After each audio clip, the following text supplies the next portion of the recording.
dosen atau mahasiswa, saya mungkin suka demo sendirian, datang ke DPR, ya. Apa kepentingan mereka saya ucapkan. Saya orang desa. Kalau saya tokoh, mereka nggak usah demo, tidur aja lah. Nggak usah demo, tidur di ranjang. Nanti saya yang ke DPR, MPR. Kalau saya itu dosen atau mahasiswa yang ketuanya. Ternyata mereka itu tak pakai akal itu. Senangnya hura-hura di jalanan, demo. Lah itu kan lucu. Tidak cerdas, tidak takwa, tidak terampil. Nah ini, ingat, 3 kriteria produk pendidikan yang baik tadi. Takwa dan terampil. Bahkan maaf saja, dari presiden sampai rakyat pun harus menggunakan teori tadi. Takwa, cerdas, terampil itu. Presiden sampai RT yang bisa harus punya patokan takwa, cerdas, terampil. Itu baru bangsa yang hebat. Bangsa yang hebat adalah bangsa yang punya 3 kriteria. Takwa, cerdas, terampil. Jadi 3 kriteria ini tidak hanya berlaku untuk lulusan sekolah, tapi juga berlaku dari rakyat. Dari rakyat jelata sampai presiden. Dari rakyat akar rumput. Grassroots sampai kalangan politik elit. Dari kalangan orang rendahan sampai orang atasan. Dari kaum miskin sampai kaum kaya. Itu harus memiliki 3 kriteria ini.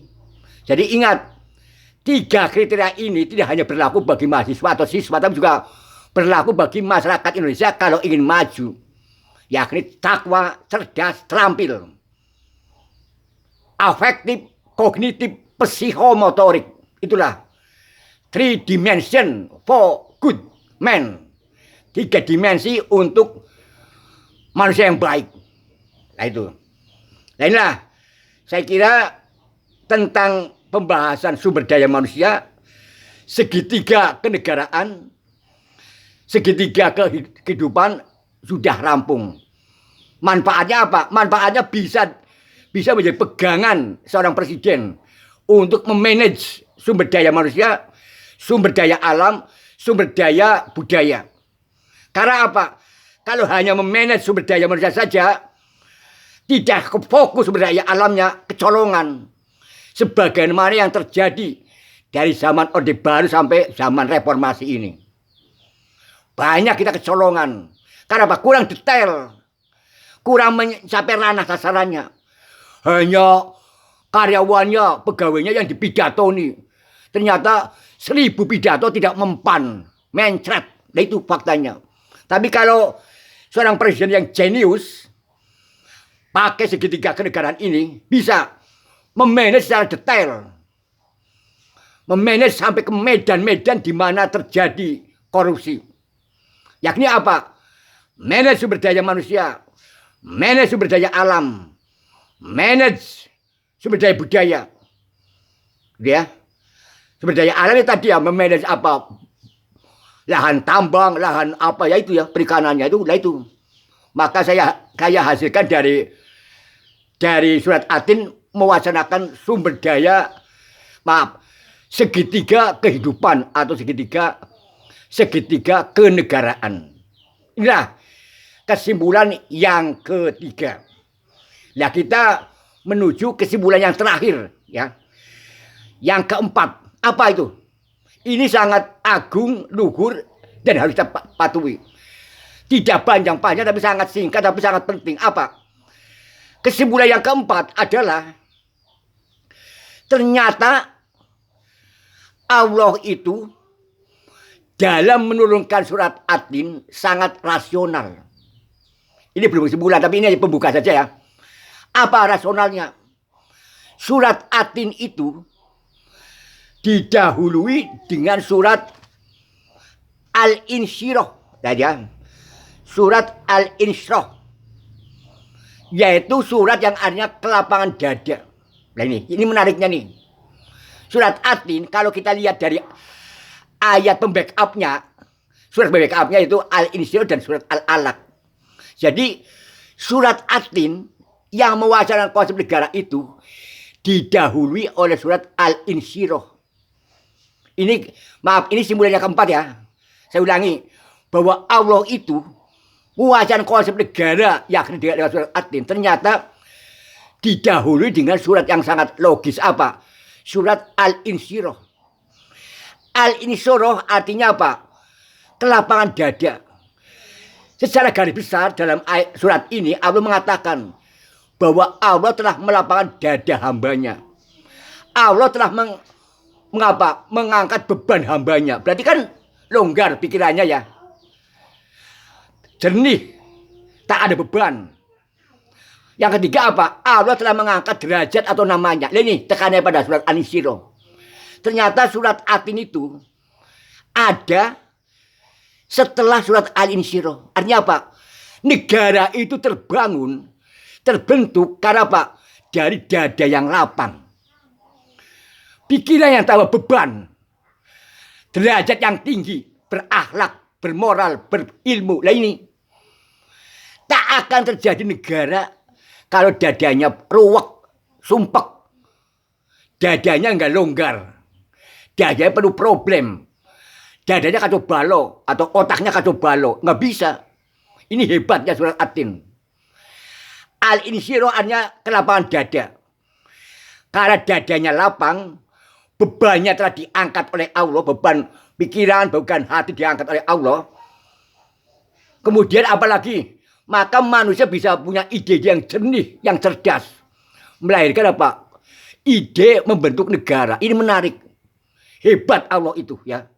Sebelum surat At-Tin ada surat Al-Insyirah yang mewacanakan apa? Kelapangan dada, beban berat diangkat oleh Allah. Kemudian derajat atau namanya diangkat. Mengapa derajat diangkat namanya? Karena punya ilmu, belajar.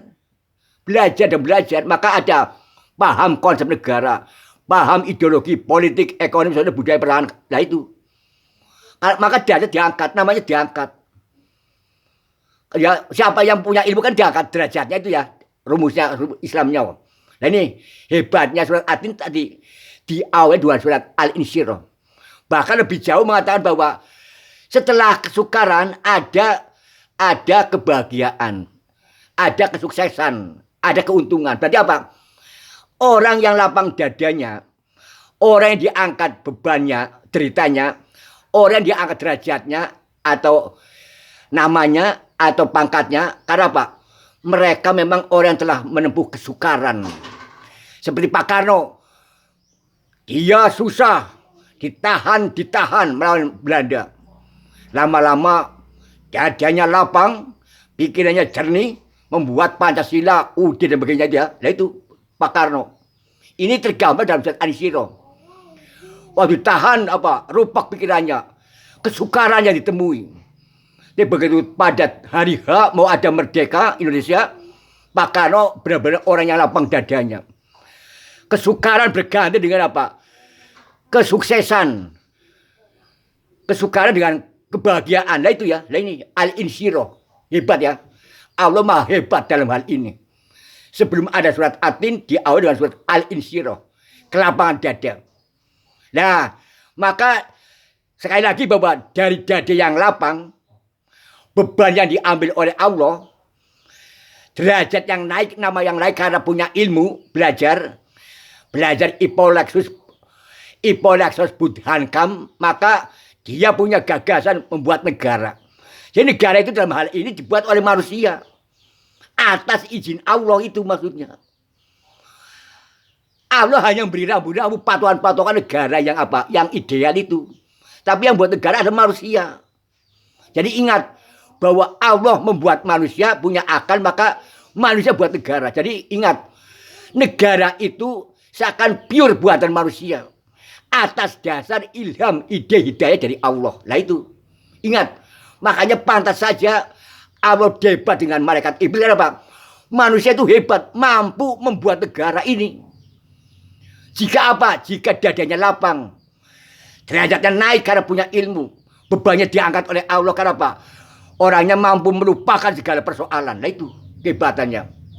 Maka ingat sekali lagi bahwa negara itu memang seperti pure buatan manusia. Karena negara ada budaya.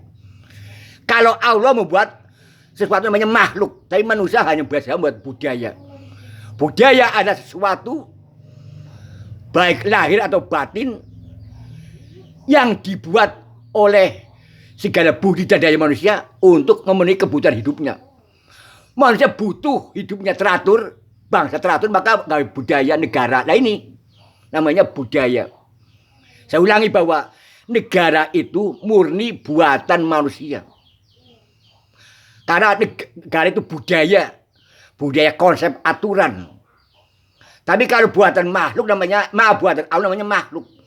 Allah Al-Khaliq ciptaannya makhluk seperti manusia, hewan, tumbuhan. Tapi negara itu budaya yang buat manusia.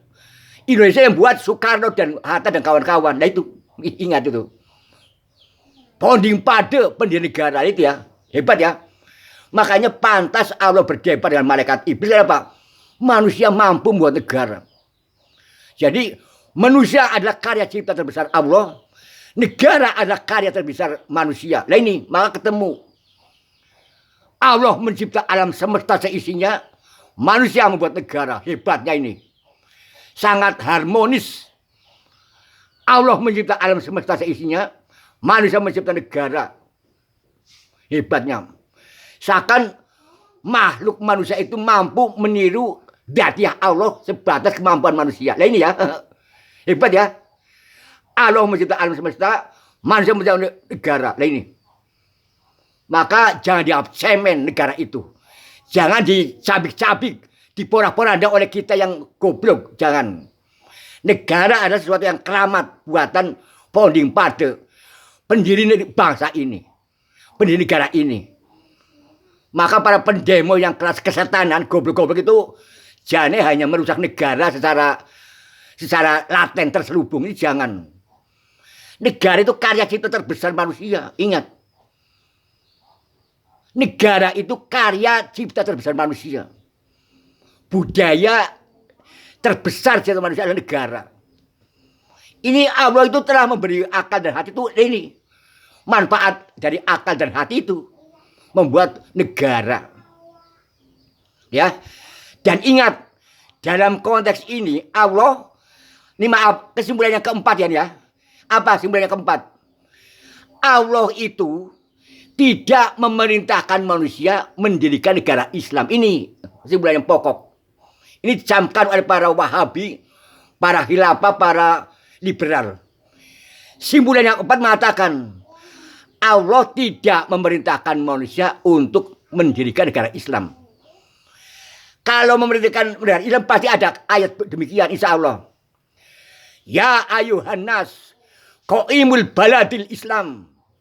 Hai manusia, tegakkan negara Islam. Itu kan enggak ada. Ya ayyuhalladzina amanu ja'alal baladul Islam.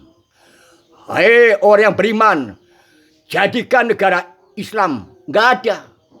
Artinya Allah itu tidak memaksakan hambanya membuat negara Islam.